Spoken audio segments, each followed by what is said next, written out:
So how many consultations does it actually take for the patient to start treatment?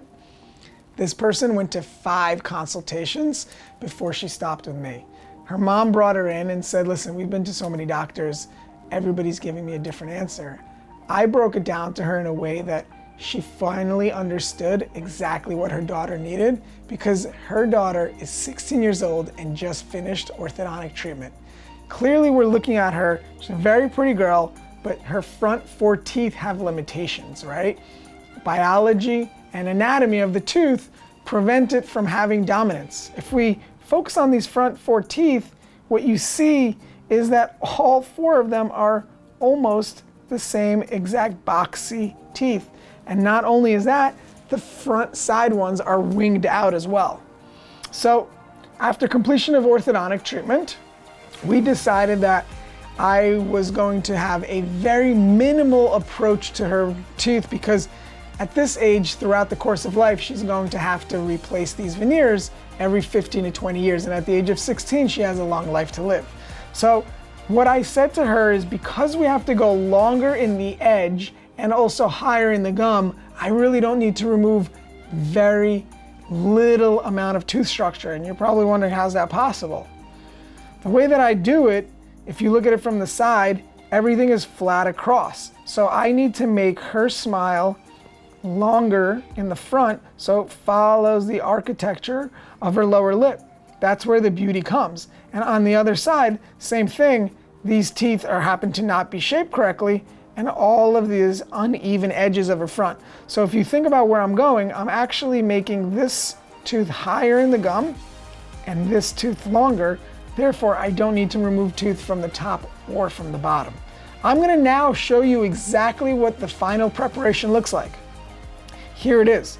All I did was create a little bit of a margin so my ceramist is able to know how to fit that contact lens porcelain veneer. Super thin, very minimal, just enough so that it gives you the beautiful architecture of a tooth. And if you notice, the edges right here are identical to what her original edges are.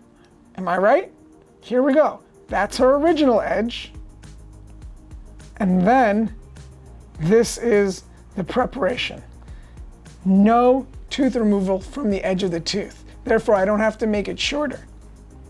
Moving on to the next tooth, this is what the porcelain veneers look like. Remember, the front original ones were little squares. Now we have a nice proportionate size of porcelain veneer, where this tooth is 1 millimeter shorter from the edge right here and 1 millimeter shorter from the gum. So now you have a beautiful disposition of from canines to laterals to centrals, looking so nice and natural. And from the back, you can see that essentially 90% of the tooth is still intact. This is called minimally invasive cosmetic dentistry, using porcelain veneers. This is what her smile looks like 2 years later. We bleached the rest of her teeth, and look how gorgeous the gums look. They're just completely natural, as if this wasn't even veneers. Like, the architecture of these gums have healed so well, and you can't see any difference between the margin of the porcelain and where the gums are. So this is her final smile. This is what she looks like. Full face, beautiful proportions, giving her longer teeth, balancing out her entire face if we compare it to the beginning.